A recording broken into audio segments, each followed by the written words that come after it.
Hey all, welcome back to the SimHanger. My name's Mark. Thanks for watching and let's get started.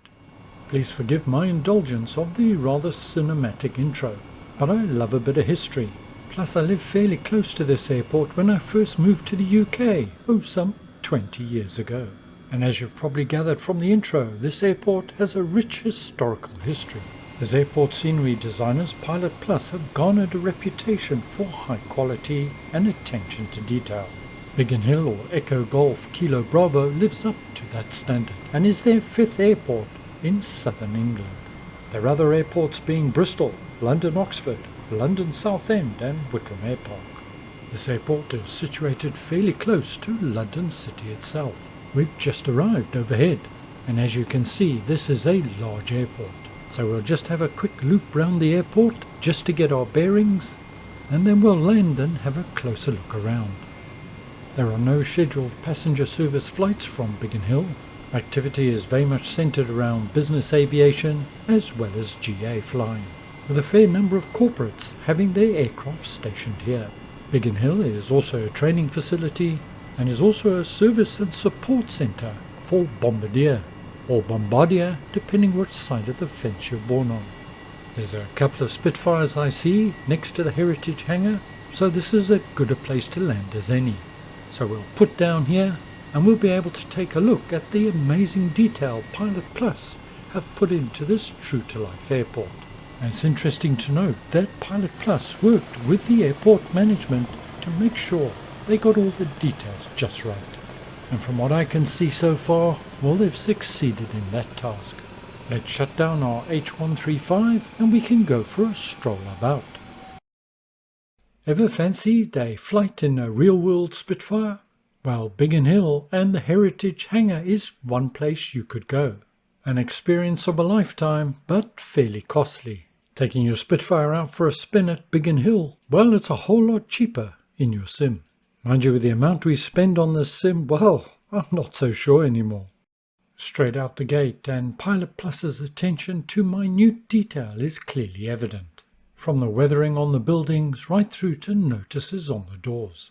This is a high-fidelity rendition of London Biggin Hill, and the high-resolution PBR implementation has been applied to the buildings, airside and ground clutter. According to PilotPlus, they used up-to-date ground imagery, which includes the new Bombardier Super Hangar. One area PilotPlus never fails to impress is their night lighting, and it's been done to the same high standard in Biggin Hill. And the word realism just springs to mind. It's not overdone, and it just enhances that feeling of being there, of being captured in the moment. This airport has a feel to it, an atmosphere, and I love it. I'll be flying a few sorties in my Spitfire from here, that's for sure. As we look around the airport, you'll see there's a whole lot of static aircraft, and these are on by default, but you can disable them. If you purchase this airport from Orbix, well, you can do that in the settings. Or if you purchased it direct from PilotPlus, check out their website, link in the notes below, with instructions on how this can be done. For any warbird lovers out there, this is a great option. Biggin Hill is also famous, or is that infamous, for the Biggin Hill bump. A small incline or mound on the runway, which is always a challenge for pilots. And that has been faithfully recreated in the scenery. To create the World War I part of the intro, I used Big Radial's Newport 17 biplane. Landed on the runway, over the bump, and I was airborne again. Oh well, back to re-recording. If you're wondering how I had multiple aircraft, one of the functions of Flight Control Replay is to create ghost images. Great application for replay and also for content creators. Available from SimMarket for anybody interested. We've now moved to the other side of the airport, and here you'll see more GA aircraft and the smaller business jets. Again, great modelling of these static aircraft. From what I can make out, I can't see any of it being stock, it's all bespoke models.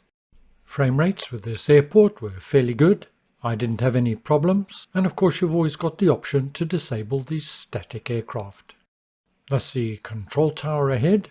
Always a feature of PilotPlus airports, great attention to detail, and rain on the outside of the glass in the control tower. Talking of rain, it does look like we're getting a bit of cloud build-up. Had very hot weather in the UK, and I'm sure a few storms on their way. Here's a quick look at part of the airport with some snow on the ground. But now's a good time to jump back and have a look at some more of the night lighting. It's just so atmospheric.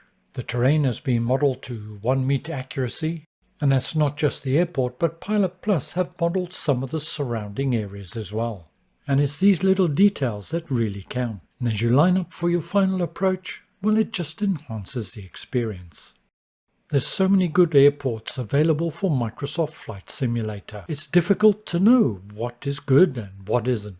But in my personal opinion, Biggin Hill from PilotPlus is a tour de force and will certainly occupy a permanent place in my scenery library. For your business jet or GA flights, this is a great alternative to London City Airport. Biggin Hill from London City is about 12 miles, or just a tad over 19 kilometres. Now, VATSIM etc. often covered by London Controller. If you regularly fly in this part of the world, well, it's highly recommended.